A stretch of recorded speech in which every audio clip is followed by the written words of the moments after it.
Okay, welcome to the pinnacle of chord progression week, and we started off with that little major scale shape. And then I sent you a video on your main bar chord shapes and how to find out what chords occur naturally in each major key. Now I want to show you how you can put all those things together to play through chord progressions, any diatonic chord progression or chords that occur naturally in any major key in a really easy way on the guitar. And I'll throw in a couple of non-diatonic chords too that are really common too, so you can really get to understand how chord progressions work and start to identify them in the songs that you love and the songs that you're learning as they come up. Before we get into this, go to natesavage.com and sign up for email notifications. I have a really big announcement coming later this month. I mean, it's huge, like life-changing for me and hopefully life-changing for you. And that announcement will be dropping mid-October.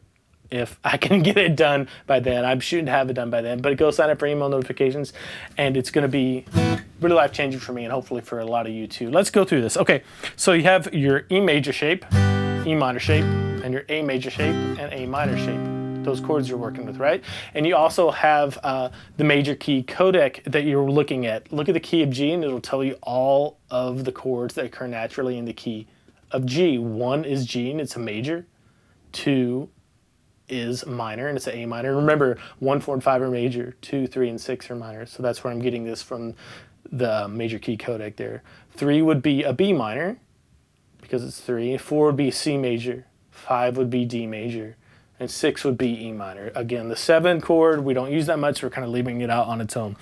And the idea here is to take those 6 notes that we worked with, 1, 2, 3, 4, 5, 6, just those 6 notes, and identify those as the 1, 2, 3, 4, 5, and 6 of the G major scale since we're starting on a G. And then just plug in the chords that you want where they belong. So you know that 1, 4, and 5 are major. 1, where's the 4? It's right here. Where's the 5? It's right here. So those are going to be major chords. All you have to do is take the root note of those chords. The root note of the 1 is on the low E string, so you would use your E major shape. G major chord, right?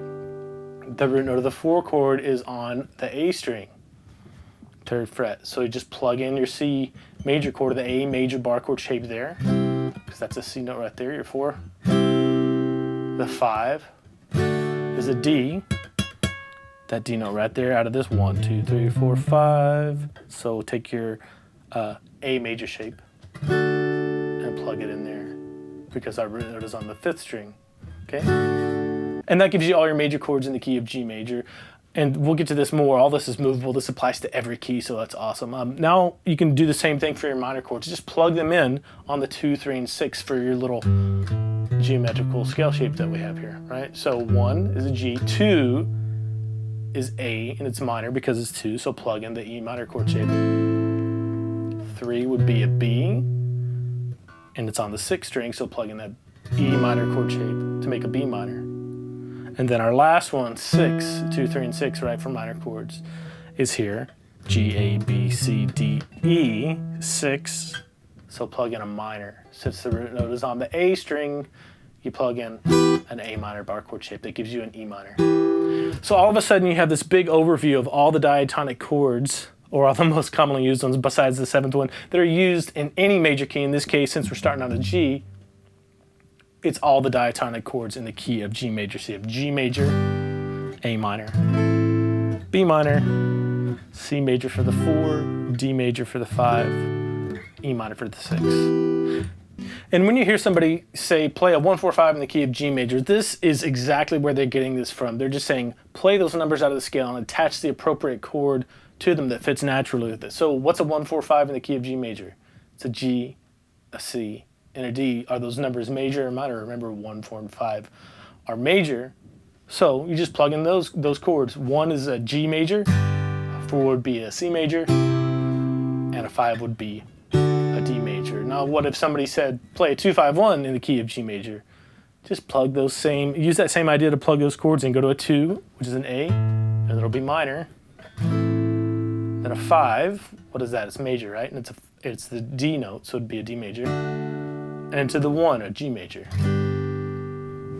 So hopefully you see how this kind of gives you a roadmap or a framework that you can work with to play most of the chords you're going to experience in simple songs or pop songs. And I went through 3 examples in the first video for this chord progression this week. The first one was Beast of Burden by the Rolling Stones.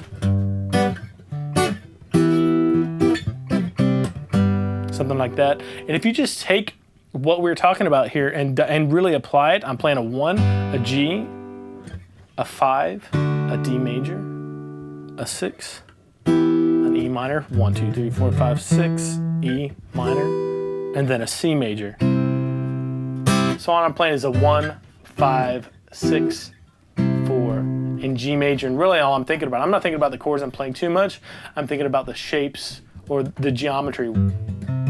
1, 5, 6, 4, and then plugging in the appropriate chords with that shape, that little 6-note shape. The second song was something jazzy that I played like this. And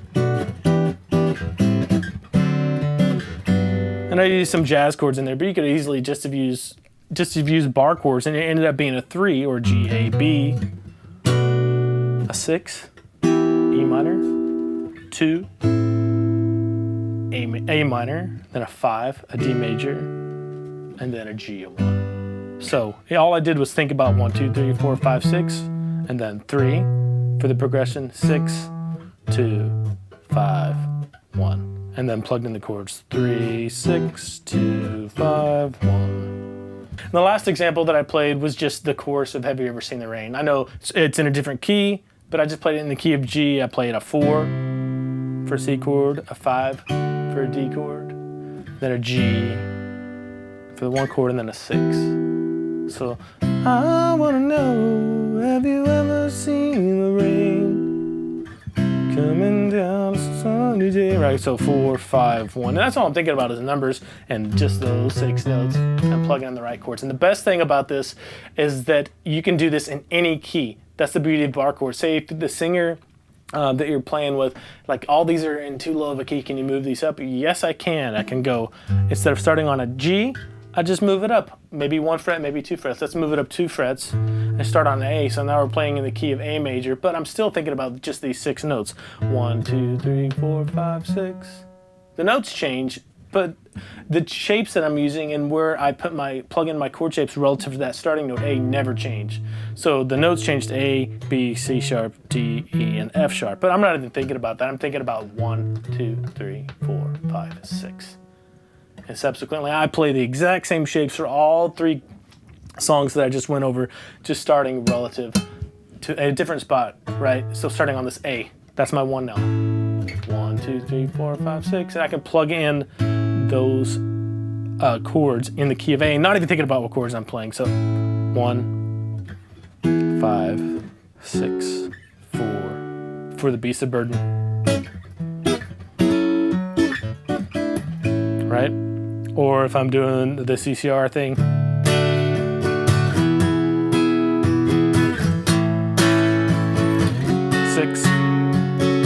4, 5, 1.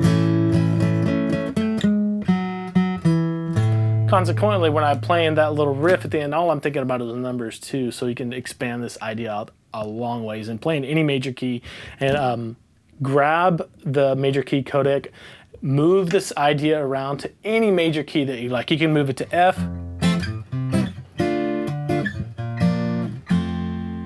and just know that you have 1, 2, 3, 4, 5, and 6 to choose from, and look at that codec to see what actual chords you're playing if you want. You can play F sharp without even thinking about it. So that's really the meat of this lesson, but since this is chord progression week, I want to give you a couple more options or things to look at for non-diatonic chords that are outside of whatever key you're playing with. We're still going to be using this kind of geometry idea to identify these chords, and a couple of really common non-diatonic chords or chords that don't fit the key that you're playing in would be to start on your 1 chord and go down 2 frets and play a major chord again. That's an F if you're in the key of G, and that is normally not in the key of G. It's just a really common sound that you're going to hear. If you're playing in the key of G major, you could have a 1, 4, 5, 1. But you can also have that F in there, the F major. That's something that's really common. So just keep an eye out for that, and keep that on the tip of your brain. A major chord that's a whole step below whatever key you're in is really common.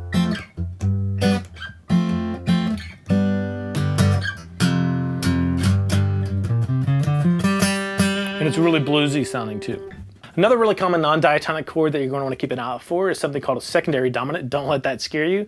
But the easy way to remember this is if you're on your 1 chord for whatever key you're in with our little geometry shape, a G major, using the E shape. Sometimes you will see a major chord that's 1 whole step higher that is used, so like an A major. So keep an eye out for that. And a good example of this is like bluegrass music. You often have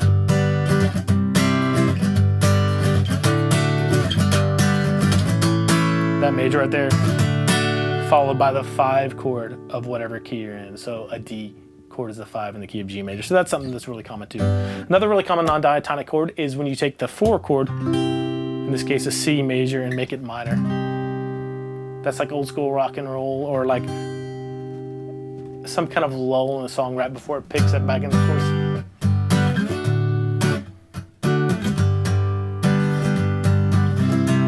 Major, 3, 4.